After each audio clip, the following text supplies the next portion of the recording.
आज सुबह मेट्रो में उस लड़की की वो मुस्कान फिर देखी थी। सच कहूं तो उस मुस्कान में कुछ ऐसा था जो मेरी सारी थकान, सारी उलझनें एकदम से गायब कर देता था।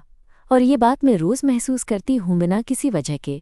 शायद आप सोच रहे होंगे, वाह, मेट्रो में रोज़ एक अनजानी लड़की को देखकर प्यार हो गया। हाँ, कुछ वैसा ही है। मैं नेहा मुंबई की रहने वाली और एक आईटी कंपनी में जॉब करती हूँ। रोज़ाना मुंबई की भीड़ भाड़ वाली मेट्रो में सफ़र करना मेरे लिए एक तरह की जंग की तरह हो गया है, लेकिन उसी भीड़ में वो एक चेहरा है जो मुझे हर सुबह जिंदा महसूस कराता है। वो लड़की जिसकी मुस्कान इतनी खूबसूरत है कि बिना जाने उसका नाम जानना मेरी सबसे बड़ी चाहत बन गई है। पहली बार मुझे उसकी मुस्कान मिली थी जब मैं अपनी सीट पर बैठी थी, थकावट से चूर। मेट्रो के अंदर हल्की सी हलचल थी, लोग अपने अपने फ़ोन में डूबे हुए थे या फिर नींद से लड़ रहे थे। तभी मेरी नज़र मेट्रो के एक कोने में खड़ी उस लड़की पर पड़ी। वो हरे रंग की साड़ी में थी और उसकी आंखों में एक अलग ही चमक थी। उसने अचानक मेरी तरफ देखा और मुस्कुराई, एक छोटी सी मासूम सी मुस्कान जो मेरे दिल के किसी बहुत अंदर छुपे हिस्से को छू गई। मैंने अपनी नज़रें घुमा ली, लेकिन दिल ने कहा, नहीं, आज तो मैं तुम्हें भूल नहीं पाऊंगी। अगले कई दिनों तक मेट्रो में मेरी कोशिश रहती कि मैं उसी वक्त वहीं खड़ी या बैठी रहूं जहां वो होती। और यकीन मानो, ये सिलसिला धीरे धीरे एक आदत बन गया। उसकी छोटी छोटी मुस्कानें, वो झिझकती हुई नज़रें और उसकी वो अदाएं जो ना जाने क्यों मुझे बहुत कुछ कह रही थीं। एक दिन मैंने हिम्मत करके उससे बात करने की कोशिश की। मैंने उसे हाय कहा और उसने भी मुस्कुराते हुए हाय वापस किया। फिर हम दोनों मेट्रो के भीड़ में खड़े खड़े बातें करने लगे। पता चला उसका नाम दिव्या है। वो एक ग्राफिक डिज़ाइनर है और ऑफिस जाने के लिए रोज़ यही मेट्रो पकड़ती है। हम दोनों की ऑफिस लोकेशन अलग अलग है, लेकिन सफ़र का ये छोटा सा हिस्सा हमारी दोस्ती की शुरुआत बन गया। हर सुबह मेट्रो में मिलने वाली वो अनजानी मुस्कान अब अनजानी नहीं रही। वो धीरे धीरे मेरी ज़िंदगी में एक ख़ास जगह बनाने लगी थी। लेकिन क्या ये सिर्फ एक आम दोस्ती है, या फिर कुछ और भी है जो हम दोनों खुद से छुपा रहे हैं? ये सवाल मेरे दिमाग में बार बार घूमता रहता है। आज भी जब मैंने मेट्रो में उसकी मुस्कान देखी तो मन में एक अजीब सी खुशी हुई। मैंने सोचा, शायद अब वक्त आ गया है कि मैं ये पता लगाऊं कि ये मुस्कान मेरे लिए क्या मायने रखती है, और शायद ये सफ़र, ये मुलाकातें हम दोनों को कहीं एक नई ज़िंदगी की तरफ ले जाएं। तो चलिए, आज से मैं आपको अपने इस सफ़र की कहानी बताती हूँ। कैसे एक अनजानी मुस्कान ने मेरी दुनिया बदल दी और कैसे उस मेट्रो की भीड़ में मेरी ज़िंदगी की सबसे ख़ास लड़की मिल गई। बस एक बात याद रखना है, कहानी सिर्फ मेट्रो की नहीं, हमारी दिल की भी यात्रा है। अब तो आप भी तैयार हो जाइए, क्योंकि ये कहानी अभी शुरू हुई है। तो अगले दिन से मैंने कोशिश की कि मेट्रो की उसी लाइन में उसी समय पर सफ़र करूं ताकि मैं दिव्या से मिल सकूं। सच कहूं तो ये रोज़ का इंतज़ार बन गया था मेरा। मेट्रो की भीड़, गर्मी, शोर, सब कुछ भूल जाती थी मैं जब उसकी वो मुस्कान देखती थी। एक दिन मेट्रो में हम दोनों खड़े थे और अचानक मेट्रो की एक ज़ोरदार ब्रेकिंग हुई। एकदम से सब लोग हिल गए, कुछ लोग गिरते गिराते संभल रहे थे। मैं भी थोड़ा डरी हुई थी और मेरी नज़रें तुरंत दिव्या की तरफ गईं। उसने अपनी छोटी सी उंगलियों से मेरा हाथ पकड़ लिया। उस स्पर्श में जो सुकून था, मैं शब्दों में बयां नहीं कर सकती। अचानक उस भीड़ भरे दिन में मुझे लगा कि मैं अकेली नहीं हूँ, कोई है जो मेरी चिंता करता है। ठीक हो? उसने धीरे से पूछा। मैंने हाँ में सिर हिलाया और मुस्कुराई। उस दिन से हमारी बातचीत का सिलसिला बढ़ने लगा। मेट्रो के सफ़र में हम दोनों के बीच छोटी छोटी बातें होने लगीं, माइनस ऑफिस की बातें, मुंबई की ट्रैफिक, कॉफ़ी शॉप्स और कभी कभी फिल्में और किताबें। दिव्या को पब्लिक प्लेसेज पर थोड़ी शर्म आती थी, इसलिए हम ज़्यादा वक्त चुपचाप बिताते, बस एक दूसरे की निगाहों में खो जाते। एक दिन जब मेट्रो में जगह मिल गई तो हम दोनों ने एक साथ बैठने का फैसला किया। मेरी दिल की धड़कन तेज़ हो रही थी। मैंने उससे पूछा, दिव्या, तुम क्या सोचती हो कि ये हमारी मेट्रो वाली दोस्ती से आगे बढ़कर कुछ हो सकता है? वो थोड़ी देर चुप रही, फिर बोली, नेहा, मैं भी यही सोचती हूँ, पर मुझे डर भी लगता है। मैंने उसकी बात समझी। मुंबई में, हमारे समाज में हम जैसी लड़कियों के लिए ये सब आसान नहीं होता। पर उस दिन मैंने तय कर लिया था कि मैं उसके साथ अपने दिल की बात शेयर करूंगी। मैंने हाथ बढ़ाया और उसके हाथ को अपनी हथेली में लेकर कहा, डर के बिना तो कोई रिश्ता नहीं होता, लेकिन मैं तुम्हारे साथ ये रिस्क लेना चाहती हूँ। दिव्या की आंखों में चमक आई और वो मुस्कुरा दी। मैं भी। फिर एक दिन ऑफिस के बाद मैंने उसे कॉफ़ी पर मिलने का न्योता दिया। हम दोनों एक छोटी सी कैफ़े में मिले जो ऑफिस से ज़्यादा दूर नहीं था। कैफ़े की खिड़कियों से बाहर हल्की बारिश हो रही थी और अंदर की गर्माहट कुछ अलग ही माहौल बना रही थी। हमने बहुत बातें की। उसने बताया कि कैसे बचपन में उसकी फैमिली में उसे अपनी पहचान छुपानी पड़ी और उसने भी ये माना कि वो खुद को खुलकर जीना चाहती है पर डरता है कि क्या समाज कब तक इसे सहन करेगा। मैंने भी अपनी कहानी बताई, कैसे मैंने अपने दिल की बात खुद के लिए भी छुपाई थी पर अब नहीं। बारिश की बूंदों की आवाज़ के बीच हम दोनों ने पहली बार बिना झिझक के अपनी भावनाओं को माना। मैं उसकी आंखों में देख रही थी और वो धीरे धीरे अपने हाथ को मेरे हाथ पर रख रही थी। उस पल में जैसे सारी दुनिया रुक गई हो। फिर एक दिन जब मैं मेट्रो में उससे मिलने पहुंची तो देखा कि दिव्या थोड़ी उदास लग रही थी। मैंने पूछा, क्या हुआ, तुम ठीक तो हो? उसने गहरी सांस ली और बोली, नेहा, मुझे लगता है कि मुझे अपने घर वालों को ये सब बताना होगा। मैं और छुप नहीं सकती, पर मुझे डर लग रहा है कि वो मुझे क्या कहेंगे। मैंने उसका हाथ कसकर पकड़ लिया। तुम अकेली नहीं हो, मैं तुम्हारे साथ हूँ। चाहे जो भी हो, हम साथ हैं। उस दिन से हमारी दोस्ती ने एक नया मोड़ लिया।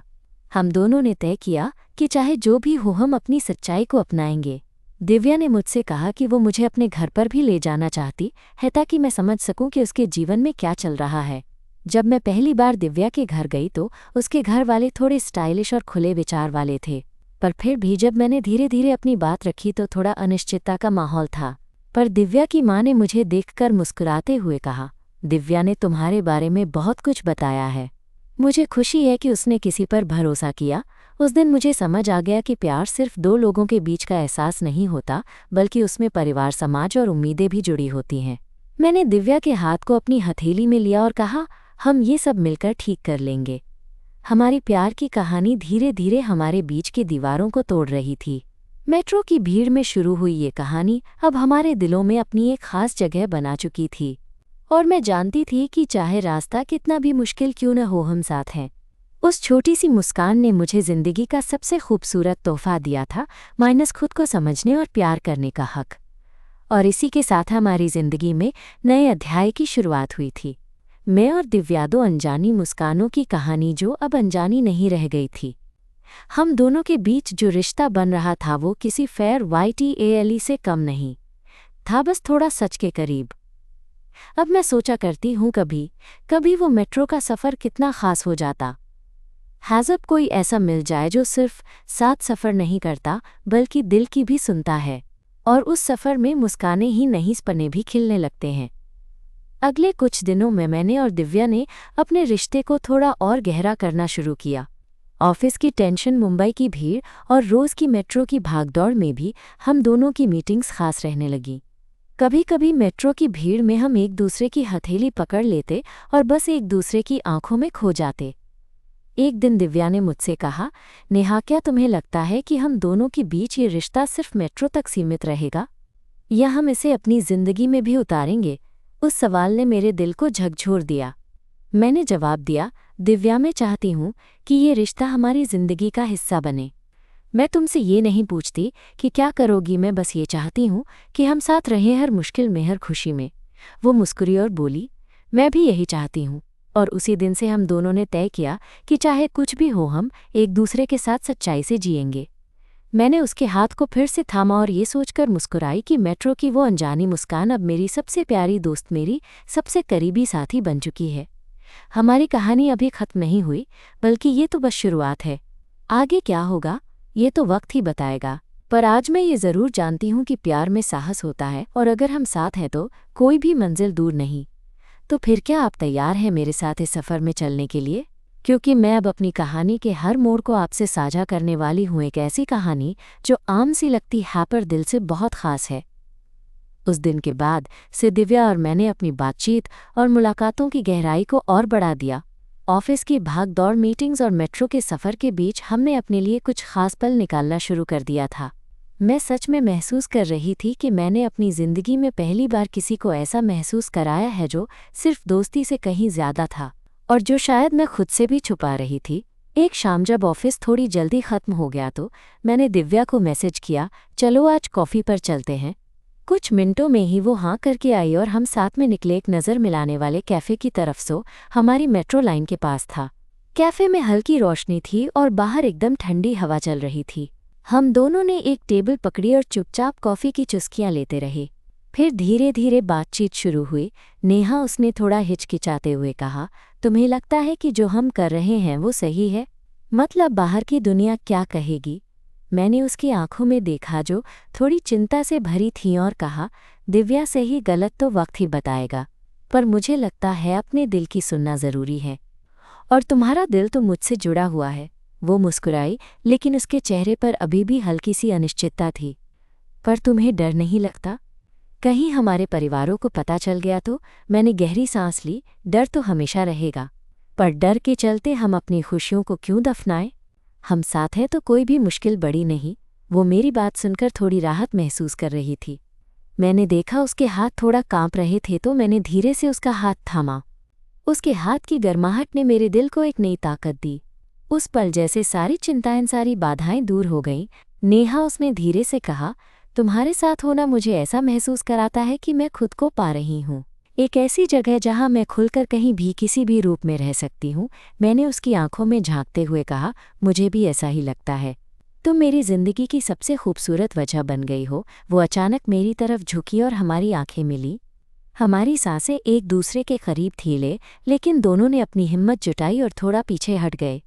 वो पल हमारे लिए बहुत खास था, लेकिन दोनों जानते थे कि अभी वक्त नहीं आया कि हम अपनी भावनाओं को ओपनली जाहिर करें। फिर भी उस नज़दीकी में एक मीठी उम्मीद थी, एक अनकही कहानी जो दिलों में पल रही थी। कोई 3-4 दिन बाद ऑफिस में एक मीटिंग के बाद दिव्या ने मुझसे कहा, नेहा, क्या तुम मेरे साथ चलोगी? एक जगह दिखानी है तुम्हें। मुझे कुछ समझ नहीं आया, पर मैं तैयार हो गई। हम दोनों मेट्रो से निकले और एक आर्ट गैलरी की तरफ बढ़े जो शहर के एक शांत इलाके में थी। दिव्या ने बताया कि ये गैलरी उसकी पसंदीदा जगह है क्योंकि यहाँ उसे सुकून मिलता है और वो अक्सर अपने नए डिज़ाइन के आइडियाज़ सोचती है। गैलरी में रंग बिरंगी पेंटिंग्स, मूर्तियाँ और अलग अलग आर्ट पीसेस थे। हम दोनों धीरे धीरे घूम रहे थे और मैं देख रही थी कि दिव्या की आंखों में चमक कितनी बढ़ गई है। उसने मेरी तरफ देखते हुए कहा, यहाँ आकर मुझे लगता है कि मैं खुद को बेहतर समझ पा रही हूँ, अपनी रचनात्मकता को। मैंने महसूस किया कि वो मुझसे कुछ कहना चाहती थी, लेकिन शब्दों में उसे कठिनाई हो रही थी। फिर उसने हिम्मत जुटाकर कहा, नेहा, मैं तुम्हें अपनी ज़िंदगी के बारे में और कुछ बताना चाहती हूँ। वो बातें जो मैंने अभी तक किसी से शेयर नहीं की। मैंने उत्सुक होकर कहा, तुम मुझे बता सकती हो दिव्या? मैं सुनने के लिए तैयार हूँ। वो थोड़ी देर चुप रही, फिर बोली, मेरे घर में लोग थोड़ा पारंपरिक हैं। उनकी उम्मीदें मेरे लिए बहुत बड़ी हैं। वे चाहते हैं कि मैं एक परफेक्ट बेटी बनूं, एक परफेक्ट करियर बनाऊं, अच्छे से शादी कर लूं। पर मेरी सोच उनसे अलग है। मैं जो महसूस करती हूँ वे शायद समझ नहीं पाते। मैंने उसकी बातों को ध्यान से सुना। उसकी आंखों में एक दर्द था जिसे वो छुपा नहीं पा रही थी। दिव्या, तुम्हें पता है ना कि मैं तुम्हारे साथ हूँ। तुम्हें किसी भी परिस्थिति में अकेला नहीं छोड़ूंगी। वो थोड़ी मुस्कुराई और हमने गैलरी के एक कोने में बैठकर बहुत बातें की। अपनी अपनी जिंदगी के सवालों को, डर को, उम्मीदों को बांटा। उस दिन मुझे लगा कि हम सिर्फ एक दूसरे के प्यार में नहीं बल्कि एक दूसरे के सपनों और डर में भी शामिल हो रहे हैं। फिर कुछ दिनों बाद जब मेट्रो में हम दोनों खड़े थे और लोग अपने मोबाइल में व्यस्त थे, दिव्या ने अचानक कहा, नेहा, क्या तुम मेरे साथ कहीं बाहर चलोगी? कोई जगह जहां हम सिर्फ हम हों और कोई और ना हो। मैंने थोड़ी मुस्कुराते हुए कहा, कहाँ? मुझे तो कहीं भी चलना अच्छा लगेगा जब तुम साथ हो। वो बोली, चलो समुद्र किनारे चलते हैं। पंडारम गाल। वहाँ ताज़ी हवा और शांत समंदर है। मैंने तुरंत हाँ कह दिया। हमें दोनों को एक दूसरे से दूर रहने वाली जगह की थोड़ी ही तलाश थी। उस दिन हमने तय किया कि अगले वीकेंड हम दोनों पंडारम गाल चलेंगे। वो वीकेंड मेरी ज़िंदगी का सबसे खूबसूरत था। हम दोनों सुबह जल्दी निकल पड़े मेट्रो बस और फिर पैदल चलते हुए उस शांत बीच तक पहुँचे। वहाँ हवा में समुद्र की खारापन थी और पानी की लहरें धीरे धीरे किनारे से टकरा रही थीं। हम दोनों ने जूते चप्पल उतारकर रेत में पैरों को दबाया और एक दूसरे के साथ बैठ गए। नेहा, दिव्या ने कहा, तुम्हारे साथ यहाँ आकर मुझे ऐसा लग रहा है जैसे सारी दुनिया की टेंशन दूर हो गई हो। मैंने उसकी तरफ देखा और कहा, तुम्हारे साथ हर जगह मेरी दुनिया खूबसूरत लगती है। हम दोनों चुपचाप समुद्र की तरफ देखने लगे। थोड़ी देर बाद दिव्या ने मेरा हाथ अपने हाथ में ले लिया। वो एहसास जो उस पल आया उसे मैं शब्दों में बयां नहीं कर सकती। बस इतना कह सकती हूँ कि उस रेत पर उस समंदर के किनारे एक दूसरे के करीब आना हमारे रिश्ते की सबसे प्यारी याद बन गई। वापस मुंबई लौटते वक्त मेट्रो में हम दोनों ने एक दूसरे की आंखों में वो नज़र डाली जो अब कुछ कहने को तैयार थी। मैं जानती थी कि अब वो दिन दूर नहीं जब हम अपनी मुस्कान से बाहर निकलकर सच में एक दूसरे के करीब आ पाएंगे। फिर भी हमारे सामने कई सवाल थे। हमारे परिवार, हमारी पहचान और ये दुनिया माइनस क्या ये सब हमारे प्यार को समझ पाएगी? क्या हम दोनों के बीच की ये नाजुक डोर टूटेगी या और मजबूत होगी? मैं अंदर से तैयार थी इस सफ़र के लिए क्योंकि मुझे पता था दिव्या मेरे साथ है। और यही सोचकर मैं हर सुबह मेट्रो में उसकी मुस्कान का इंतज़ार करती हूँ, माइनस उस मुस्कान का जो मेरी ज़िंदगी को नई उम्मीदों से भर देती है। हमारी कहानी अभी ख़त्म नहीं हुई। ये तो बस शुरुआत है उस सफ़र की जो हम दोनों साथ मिलकर तय करने वाले हैं। समुद्र के किनारे बिताए वो पल हमारी ज़िंदगी की सबसे खूबसूरत याद बन गए थे। उस दिन के बाद जैसे हमारी दोस्ती ने एक नया रंग पकड़ा हो। हर मुलाकात में, हर बातचीत में एक छिपी हुई भावनाएं धीरे धीरे उभरने लगी थीं। लेकिन साथ ही हमारे मन में एक डर भी था, क्या ये रिश्ता बाहर की दुनिया के लिए स्वीकार्य होगा? क्या हमारे परिवार, हमारे दोस्त इसे समझ पाएंगे? एक दिन ऑफिस से लौटते वक्त मेट्रो की भीड़ में दिव्या अचानक धीरे से बोली, नेहा, क्या तुम्हें कभी लगता है कि हम ये सब छुपा कर क्यों कर रहे हैं? बहुत मुश्किल नहीं लगता? मैंने उसकी चिंता को समझा। हाँ, ये सच है, पर अभी ये हमारी सुरक्षा की खातिर ज़रूरी है। पर मैं चाहता हूँ कि एक दिन हम खुलेआम जी सकें बिना किसी डर के। उसकी आंखों में एक उम्मीद की चमक थी, पर साथ ही एक अनिश्चितता भी। मैं भी यही चाहती हूँ नेहा, पर अभी हमारे लिए ये बड़ा कदम लेना आसान नहीं। मैंने उसका हाथ थामते हुए कहा, हम धीरे धीरे कदम बढ़ाएंगे, साथ है तो सब होगा। कुछ दिन बाद ऑफिस पार्टी थी। हम दोनों ने तय किया कि इस बार हम साथ जाएंगे, पर थोड़ा सतर्क रहेंगे। पार्टी में कमरे में खूबसूरती से सजी मेज़ों के बीच हम दोनों खड़े थे। दिव्या ने मुझे एक तरफ खींचा और कान में धीरे कहा, तुम्हें पता है जब भी मैं तुम्हारे साथ होती हूँ मुझे लगता है कि मैं पूरी हूँ। ये महसूस कर पाना मेरे लिए बहुत बड़ी बात है। मैंने उसकी बातों को समझा और उसकी तरफ झुकते हुए कहा, मुझे भी ऐसा लगता है। तुम मेरी ज़िंदगी की सबसे प्यारी वजह हो। हमारे बीच की नज़दीकियों को देखकर कुछ सहकर्मियों की नज़रें हमारी ओर गईं और मैंने महसूस किया कि हमें थोड़ा सावधान रहने की ज़रूरत है। दिव्या ने मुस्कुराते हुए कहा, चलो कहीं बाहर चलते हैं, यहाँ थोड़ा ज़्यादा भीड़ है। हम बाहर निकले, ठंडी हवा में सांस लेते हुए। वो रात हमारे लिए एक नए सफ़र की शुरुआत थी। हम दोनों ने अपनी भावनाओं को खुलकर महसूस किया, पर समझदारी से। मैंने महसूस किया कि दिव्या मेरे लिए सिर्फ दोस्त या साथी नहीं बल्कि मेरी दुनिया का एक अहम हिस्सा बन चुकी थी। कुछ हफ्तों बाद दिव्या ने मुझसे अपनी फैमिली के बारे में बातें शुरू की। उसने बताया कि उसके परिवार में उसके लिए शादी तय हो चुकी है। उसका दिल भारी हो गया था जब उसने ये बात मुझसे शेयर की। मैंने उसकी आंखों में देखा वो दर्द जो शब्दों में नहीं था। नेहा, मुझे नहीं पता कि मैं क्या करूं। मैं तुम्हें भी खोना नहीं चाहती और अपने परिवार को भी। उसकी आवाज़ में टूटन थी। मैंने उसे गले लगाया और कहा, हम साथ हैं दिव्या, हम रास्ता निकालेंगे। कोई भी फैसला दोनों की खुशी के लिए होना चाहिए। उस दिन से हमने ये तय किया कि हम धीरे धीरे अपनी ज़िंदगी के फैसलों को समझदारी से लेंगे। दिव्या ने अपने परिवार से बात करने की हिम्मत जुटाई और मैंने भी अपनी तरफ से सपोर्ट किया। साथ ही हमने अपने लिए एक सुरक्षित जगह खोजने का भी सोच लिया जहां हम दोनों बिना किसी डर के रह सकें। एक रविवार की सुबह हम दोनों पार्क में टहल रहे थे। हवा में खुशबू और पेड़ों की सरसराहट के बीच दिव्या ने कहा, नेहा, मुझे लगता है कि अब हमें अपने रिश्ते को सच में जीना होगा, बिना छुपाए, बिना डर के। मैंने उसकी बात को समझते हुए कहा, मैं भी यही सोचती हूँ, पर हमें धैर्य रखना होगा। साथ में हम सब ठीक कर लेंगे। वहाँ उस पार्क की एक बेंच पर बैठकर हमने अपने सपनों और डर को बांटा। दिव्या ने अपने दिल की सारी बातें मुझसे कही और मैं भी। हमने तय किया कि चाहे जो भी हो हम अपने प्यार को छुपाएंगे नहीं, हम एक दूसरे का सहारा बनेंगे। फिर एक दिन दिव्या ने कहा, नेहा, मैं तुम्हें अपने घर ले चलती हूँ। मैं चाहती हूँ कि तुम मेरी दुनिया को समझो और मैं तुम्हें अपना सब कुछ दिखाऊं। मैंने खुशी खुशी हाँ कह दिया। दिव्या का घर उस दिन मेरे लिए एक नई जगह था जहाँ मैं उसके परिवार को जानने लगी। उनकी आंखों में थोड़ी जिज्ञासा थी, थोड़ा संदेह भी। पर मैं जानती थी कि धीरे धीरे सब कुछ ठीक हो जाएगा। जब हमने परिवार को बताया कि हम एक दूसरे से जुड़ी हैं तो शुरुआत में थोड़ी नाराज़गी तो आई, पर धीरे धीरे बातचीत हुई।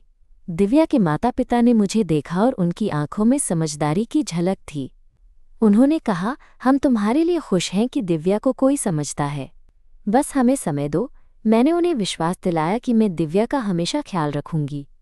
उस दिन मुझे लगा कि हमारी कहानी सिर्फ हम दोनों की नहीं बल्कि एक नए रिश्ते की शुरुआत थी, जो परिवार के बीच भी अपनाई जाएगी। दिन बीतते गए और हमारी जिंदगी में कई तरह के बदलाव आए। ऑफिस, घर, मेट्रो, हर जगह अब हमारी एक दूसरे के लिए कोई वजह थी। मैं और दिव्या एक दूसरे के लिए मजबूती बन गए थे। फिर एक शाम जब मेट्रो में हम दोनों खड़े थे, दिव्या ने अचानक मेरा हाथ पकड़कर कहा, नेहा, क्या तुम मुझसे सच में प्यार करती हो? मेरे दिल की धड़कन तेज हो गई। मैंने उसकी आंखों में देखा और मुस्कुराते हुए कहा, हाँ दिव्या, मैं तुमसे दिल से प्यार करती हूँ। हमारी उस पहली मुस्कान से लेकर आज तक की हर मुलाकात में मैंने ये महसूस किया है कि तुम मेरी जिंदगी की सबसे खूबसूरत कहानी हो। उसने मेरा हाथ और कसकर पकड़ लिया। मैं भी तुमसे वो ही महसूस करती हूँ और मैं चाहती हूँ कि हम हमेशा साथ रहें, चाहे जो भी हो। मेट्रो की हलचल के बीच हमारी नज़रों में एक नया वादा था, साथ चलने का, एक दूसरे का सहारा बनने का। हमारी कहानी, जो शुरुआत में सिर्फ अनजानी मुस्कानें थीं, अब एक गहराई भरे प्यार में बदल चुकी थी। मैं जानती हूँ हमारे आगे भी रास्ते मुश्किल होंगे, पर अब मुझे कोई डर नहीं, क्योंकि दिव्या मेरे साथ है और मैं उसके साथ। हम दो अनजानी मुस्कानों से निकलकर एक दूसरे की दुनिया बन चुके हैं और यही कहानी है मेरी और दिव्या की, जो मेट्रो की भीड़ में मिली लेकिन दिलों के रास्ते पर मिली। अब हम साथ हैं और ये सफ़र अभी खत्म नहीं हुआ। बस आगे की कहानी सुनने के लिए तैयार रहना। उस दिन मेट्रो की उस छोटी सी दुनिया में जब दिव्या ने मुझसे प्यार का इजहार किया तो मेरे दिल की सारी अनकही बातें एक साथ बाहर आ गईं। मैं उसकी आंखों में देख रही थी और मुझे लगा जैसे किसी ने मेरी दुनिया का सबसे खूबसूरत रंग भर दिया हो। पर साथ ही मन में एक हल्की सी घबराहट भी थी, क्योंकि हम जानते थे कि हमारी कहानी सिर्फ हमारे लिए नहीं बल्कि एक पूरी सामाजिक छवि और परंपराओं के बीच जूझ रही थी। कुछ दिन तो हम बस इस एहसास में डूबे रहे कि हमारा रिश्ता अब खुल चुका है, पर फिर यहीं से असली लड़ाई शुरू हुई। ऑफिस में, दोस्तों में और सबसे ज़्यादा अपने अपने घरों में। दिव्या के घर पर बात शुरू हुई, जहां उसके माता पिता धीरे धीरे हमारे रिश्ते को लेकर सवाल उठाने लगे। एक दिन उसकी माँ ने मुझसे कहा, नेहा, तुम समझती हो कि ये हमारे लिए कितना नया है? हम अपनी बेटी के लिए एक सुरक्षित और सम्मानजनक जिंदगी चाहते हैं। मैंने हिम्मत करके जवाब दिया, मैम जी, मुझे भी यही उम्मीद है कि दिव्या खुश रहे। मैं उसकी खुशी के लिए हर कदम उठाऊंगी। हम साथ हैं और हमारी खुशी में कोई गलत नहीं। वो थोड़ी देर चुप रही, फिर बोली, हम समय के साथ समझेंगे, पर अभी हमें थोड़ा धैर्य चाहिए। दिव्या की आंखों में उस वक्त कुछ भाव थे जो शब्दों में नहीं आ सकते थे। मैं जानती थी कि उसके लिए ये सब कितना मुश्किल है। फिर भी हमने तय किया कि हम एक दूसरे का साथ देंगे, चाहे जो भी हो। एक दिन ऑफिस की छुट्टी पर हम दोनों पार्क में बैठे थे। आसमान साफ था और हल्की ठंडी हवा चल रही थी। दिव्या ने अचानक कहा, नेहा, क्या तुम सोचती हो कि हम कभी बिना छुपाए चल पाएंगे? क्या हमारे बीच का ये प्यार समाज स्वीकार करेगा? मैंने उसकी हथेली थामते हुए कहा, पता नहीं, पर मैं ये जानती हूँ कि हमारे लिए ये लड़ाई ज़रूरी है। अगर हम अपने प्यार के लिए लड़ेंगे तो शायद एक दिन ये दुनिया भी बदलेगी। वो मेरी तरफ देखती रही, फिर मुस्कुराई। मैं तुम्हारे साथ रहना चाहती हूँ नेहा, चाहे जो भी हो, मैं तुम्हारे साथ हूँ। उस दिन की शाम हमारे लिए एक वादा थी। एक वादा कि हम न केवल एक दूसरे के लिए लड़ेंगे बल्कि समाज की सोच को भी धीरे धीरे बदलेंगे। फिर एक सुबह दिव्या ने मुझे बताया कि उसके ऑफिस में कुछ लोग हमारे रिश्ते के बारे में जान गए हैं। वो घबराई हुई थी, पर मैंने उससे कहा, डरना मत, मैं तुम्हारे साथ हूँ। हम मिलकर हर मुश्किल का सामना करेंगे। उस दिन ऑफिस में कुछ लोगों की नज़रें हमारे ऊपर थीं। कुछ सहकर्मी बातों के बीच में हमें देखकर मुस्कुराए तो कुछ झिझक के साथ बातचीत करते। हम दोनों ने फैसला किया कि अपनी निजी जिंदगी को किसी भी परिस्थिति में अपनी प्रोफेशनल लाइफ से अलग रखेंगे, पर साथ ही सच को भी छुपाएंगे नहीं। एक हफ्ते बाद मैंने दिव्या को एक खास जगह बुलाया। मुंबई के उन भीड़-भाड़ वाले हिस्सों से दूर एक छोटी सी किताबों की दुकान थी जहां हम अक्सर मिलते थे। वहां पहुंचकर मैंने उससे कहा, दिव्या, मुझे लगता है अब समय आ गया है कि हम अपने रिश्ते को और गहराई से समझें। मैं तुमसे एक सवाल पूछना चाहती हूँ। वो उत्सुक होकर बोली, पूछो। मैंने थोड़ा हिचकिचाते हुए कहा, क्या तुम मेरे साथ जिंदगी भर साथ चलना चाहती हो? हर मुश्किल में, हर खुशी में उसने मुस्कुराते हुए मेरी आंखों में आंखें डालकर कहा, नेहा, मैं तुम्हारे साथ हर सफ़र के लिए तैयार हूँ। तुम मेरी जिंदगी की सबसे बड़ी ताकत हो।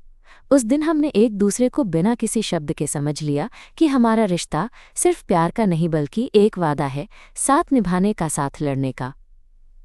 कुछ दिन बाद दिव्या ने अपने परिवार के सामने खुलकर हमारे रिश्ते के बारे में बात करने का साहस दिखाया। परिवार में झिझक जरूर थी, पर उन्होंने भी धीरे धीरे हमारी बात को समझना शुरू किया। उनके लिए ये आसान नहीं था, पर उन्होंने देखा कि दिव्या खुश है और ये सच उनके लिए सबसे अहम था। मुझे याद है वो दिन जब दिव्या के पिता ने मुझसे कहा, नेहा, तुम्हारे लिए धन्यवाद कि तुमने हमारी बेटी को खुश रखा। हमें खेद है कि हम पहले इसे समझ नहीं पाए। मैंने नम आंखों से जवाब दिया, साहिब जी, मैं भी आपके परिवार का हिस्सा बनना चाहती हूँ और मैं वादा करती हूँ कि दिव्या के साथ मैं हमेशा उसका ख्याल रखूंगी। अब हमारी जिंदगी में नए रंग थे, कुछ खुशियों के, कुछ चुनौतियों के, लेकिन हम दोनों अब और मजबूत थे। हर मुश्किल ने हमें करीब लाया, हर छोटी जीत ने हमें एक नया जोश दिया। एक शाम जब हम मेट्रो की खिड़की के पास खड़े थे, दिव्या ने कहा, नेहा, क्या तुम्हें याद है उस दिन की पहली मुस्कान, जब हम दोनों पहली बार मिले थे? मैंने हंसकर कहा, कैसे भूल सकती हूँ। वो मुस्कान मेरी जिंदगी बदल गई। उसने मेरी तरफ देखते हुए धीरे से कहा, और अब तुम्हारे साथ मेरी जिंदगी का हर दिन एक नई मुस्कान लेकर आता है। मैंने उसके हाथ को कसकर पकड़ लिया। हम ये मुस्कान हमेशा साथ रखेंगे दिव्या, चाहे कुछ भी हो। मेट्रो की तेज़ आवाज़ के बीच हमारी नज़रें मिलीं और उस पर लगा जैसे दुनिया की सारी आवाज़ें बस हमारे प्यार की गूंज में खो गई हों। अब मुझे यकीन था कि ये सफ़र मुश्किल ज़रूर होगा, पर हम दोनों के लिए हर कदम पर प्यार ही रास्ता होगा। और मैंने उस लड़की की कहानी सुनाने वाली हूँ जिसने मेट्रो की भीड़ में अपनी ज़िंदगी की सबसे खूबसूरत मुस्कान पाई और साथ साथ एक अनकहा प्यार भी। तो यही ख़त्म नहीं होती हमारी कहानी। ये तो बस शुरुआत है हमारे हर हौसले, हर जज्बे, हर सपने और हर मुस्कान की। और मैं चाहती हूँ कि तुम भी मेरे साथ चलो इस सफ़र में, क्योंकि ये कहानी सिर्फ मेरी नहीं मारी है। कुछ महीने बीत गए, हमारी जिंदगी की राहों में उतार चढ़ाव तो आए, पर वो साथ जो हमने बनाया था उसने हर मुश्किल को आसान कर दिया। दिव्या और मैंने जब भी साथ बैठकर अपने सफ़र को याद किया तो मुस्कुराहटें अपने आप चेहरे पर आ जाती। वो मेट्रो की भीड़, वो पहली मुस्कानें, वो खोया खोया सा नज़र मिलना अब सिर्फ यादें नहीं बल्कि हमारी मजबूती का आधार बन गई थीं। एक दिन जब हम मेट्रो में सफ़र कर रहे थे, दिव्या ने अचानक मेरा हाथ पकड़ लिया। उसकी आंखों में एक अलग सी चमक थी। नेहा, उसने कहा, तुम्हारे साथ चलना मेरे लिए सबसे बड़ी खुशी है। मैं नहीं चाहती कि ये सफ़र कभी ख़त्म हो। मैंने उसकी बात को महसूस करते हुए कहा, दिव्या, सफ़र हमारा है, हमारी समझदारी, हमारी जज्बात। हम साथ हैं तो कोई भी रास्ता मुश्किल नहीं। मेट्रो की हलचल के बीच हमने एक दूसरे की हथेली को थोड़ा और कसकर थाम लिया। उस पल मुझे एहसास हुआ कि ये जो नज़रें मिल रही हैं, जो स्पर्श है, वो सिर्फ प्यार का नहीं बल्कि एक दूसरे की ज़िंदगी में होने का भरोसा भी है। कुछ दिन बाद हमने अपने दोस्तों और करीबी रिश्तेदारों को अपनी कहानी बताई। उनकी प्रतिक्रियाएं मिली जुली थीं, कुछ ने समझा, कुछ ने समय मांगा, पर सबसे ज़रूरी बात ये थी कि हम सच में ईमानदार थे। हम एक दूसरे के लिए वहाँ थे और इस ईमानदारी ने हमारे रिश्ते को और मजबूत किया। अब सुबह की मेट्रो यात्रा सिर्फ सफ़र नहीं रह गई थी, वो हमारी मुलाकातों का खूबसूरत पैगाम थी जो हमें रोज़ नई उम्मीद और ताकत देती थी। उस भीड़ में अब सिर्फ दो अनजानी मुस्कानें नहीं थीं बल्कि दो दिलों का घनिष्ठ रिश्ता था जो हर दिन गहरा हो रहा था। हर शाम जब हम साथ बैठकर दिन भर की बातें करते, मैं सोचती कि अगर वो पहली मुस्कान ना मिली होती तो शायद मैं आज यहाँ नहीं होती। उस मुस्कान ने मेरी दुनिया बदल दी, मेरे दिल को जिंदा कर दिया, और अब मैं अपने दिल की हर बात तुम्हारे सामने खोल कर कह सकती हूँ। प्यार कोई मंजिल नहीं बल्कि एक सफ़र है, और वो सफ़र अगर किसी के साथ हो जिसे तुम बिना किसी डर के अपना बना सको तो ज़िंदगी का हर पल खूबसूरत बन जाता है। तो हमारी कहानी की शुरुआत मेट्रो की उस अनजानी मुस्कान से हुई थी, और आज वो मुस्कान मेरी ज़िंदगी का सबसे प्यारा सच बन चुकी है। हम दोनों जानते हैं कि आगे भी चुनौतियां आएंगी, पर हम साथ हैं और यही सबसे बड़ी जीत है। मैं और दिव्या, दो लड़कियां जिन्होंने अपने प्यार को छुपाने की बजाय उसे जिया समझा और अपनाया। यही हमारी सबसे बड़ी ताकत है और इस कहानी के साथ मैं यही कहूँगी कि कभी-कभी ज़िंदगी के सबसे छोटे पलों में जैसे मेट्रो की भीड़ में एक मुस्कान सबसे बड़ी खुशियाँ छुपी होती हैं। बस ज़रूरत होती है उन्हें पहचानने की और दिल से स्वीकार करने की। तो ये थी मेरी और दिव्या की कहानी माइनस मेट्रो की 2 अनजानी मुस्कानों का प्यार जो अब अनजानी नहीं बल्कि पूरी तरह से हमारी ज़िंदगी बन चुका है।